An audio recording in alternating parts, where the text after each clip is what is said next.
Harlem, New York, 1935. A place of music, money, ambition, and quiet violence. On the surface, Harlem was alive with jazz clubs, packed streets, and night spots that drew wealthy crowds from downtown Manhattan. But beneath that energy was a criminal ecosystem built on policy banks, protection rackets, and unspoken rules of power. At the center of it all stood the Cotton Club, glamorous, exclusive, and dangerous. It was a place where politicians, celebrities, gangsters, and bootleggers crossed paths, often pretending they were equals. Among the most powerful men in New York was Dutch Schultz, a white bootlegging king whose empire stretched across the Bronx and beyond. Schultz believed Harlem was simply the next territory to conquer. Standing in his way was Ellsworth Bumpy Johnson, a quiet but feared operator who understood Harlem not just as territory, but as a community. On the night of September 16, 1935, these two men occupied the same room. By the end of the evening, one public insult would set off a chain of events so precise and devastating that 8 men would be dead within a single week. This was not a random gang war. It was a calculated response, a lesson, and a message that Harlem would never forget. The Cotton Club was packed that Monday night. Music filled the air, glasses clinked, and conversations overlapped in a blur of smoke and sound. Bumpy Johnson sat alone near the back, watching the stage, saying nothing. Dutch Schultz, already drunk and angry, stood up from his table near the front. His movement alone changed the room. People noticed. His bodyguards followed. Schultz didn't approach quietly. He slammed his hand onto Johnson's table, spilling his drink, and began shouting loud enough for the entire club to hear.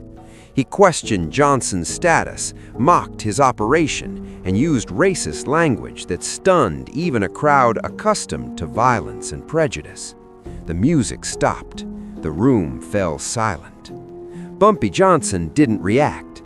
He didn't stand, threaten, or reach for a weapon. He simply looked up and waited. When Schultz finished, Johnson spoke calmly, quietly, and without emotion. He gave Schultz 7 days to remove his people from Harlem. After that, he promised consequences. Schultz laughed. To him, the idea was absurd.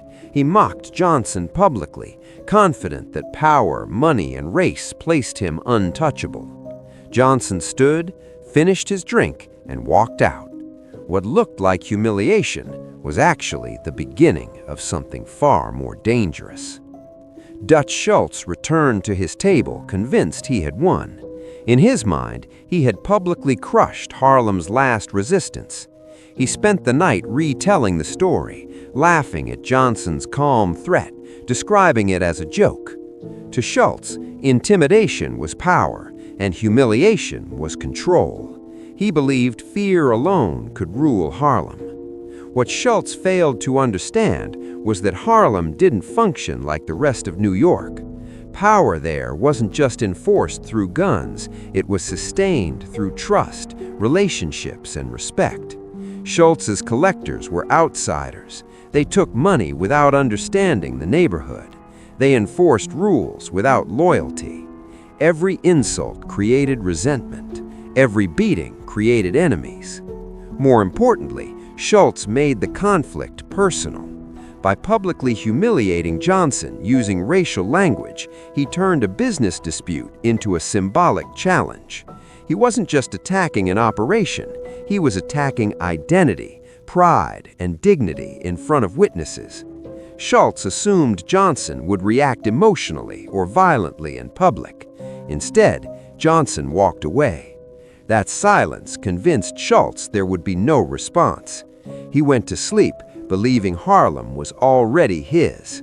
Less than 7 hours later, the first body would be found, and Schultz would realize too late that calm threats are often the most dangerous.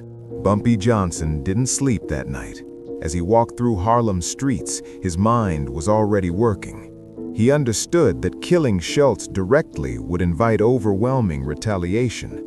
Instead, Johnson focused on something far more effective, removing the structure that kept Schultz's Harlem operation alive.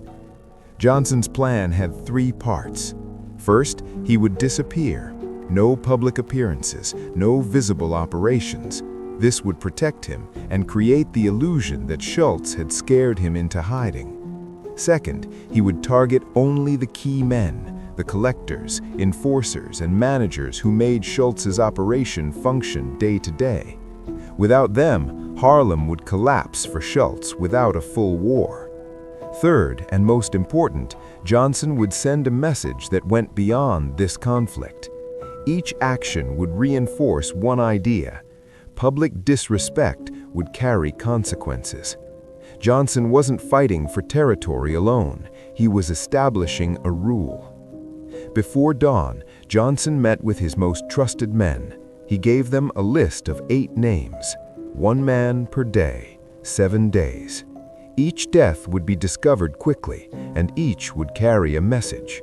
By sunrise, the plan was set. Johnson vanished, and Harlem braced for what was coming. The first body was discovered early Tuesday morning, a known collector, a note attached. The message was short and unmistakable. 1 down, 7 to go. Leave Harlem. Word spread fast. By midday, everyone in New York's underworld knew what it meant. This wasn't random violence, it was a schedule. Each day, another man disappeared, another body was found. Each death was clean, deliberate, and timed. Notes continued the countdown. Fear spread through Schultz's organization. Men stopped answering phones. Some went into hiding. Others begged Schultz to pull out. Schultz reacted with rage, offering money for information and sending men through Harlem to search for Johnson. But no one talked. The community remembered the Cotton Club. They remembered the insult. Harlem closed ranks. By the 4th and 5th deaths, panic replaced arrogance. Schultz realized Johnson hadn't been bluffing. This wasn't revenge, it was enforcement. Each killing reinforced the same message. Harlem would not tolerate disrespect, and threats delivered calmly were promises, not warnings. By Friday, Schultz was trapped. 6 men were dead. His Harlem operation was paralyzed. Guards refused assignments. Operators abandoned routes. Every envelope delivered to his headquarters brought another countdown. Schultz barricaded himself, surrounded by bodyguards, ordering searches that produced nothing. Johnson remained invisible. Harlem remained silent. The final 2 killings came with ruthless precision, proving there would be no mercy and no deviation from the plan. On Sunday night, the 8th man died. The note was final. 8 down, 0 to go. Harlem belongs to Harlem. There was no ambiguity left. Schultz understood that staying meant unlimited losses. Leaving was the only option. Within 24 hours, Schultz ordered a full withdrawal. Policy banks closed, collectors vanished. 18 months of work collapsed in 7 days. The man who had laughed at a calm ultimatum now fled Harlem entirely, defeated without a single public appearance from the man who beat him. Bumpy Johnson reappeared days later, walking Harlem streets as if nothing had happened. He denied involvement, but the message was already carved into the city's memory. Harlem protected its own. Respect was not optional. The story spread through speakeasies, clubs, and criminal circles. White gangsters became careful with words. Public humiliation stopped being entertainment. Everyone remembered what happened when Dutch Schultz forgot that power without respect invites destruction. Schultz never returned to Harlem. A month later, he was killed by his own allies, who saw him as reckless and dangerous. Johnson, meanwhile, consolidated power and became a legend. not just for violence, but for strategy. The lesson endured for generations.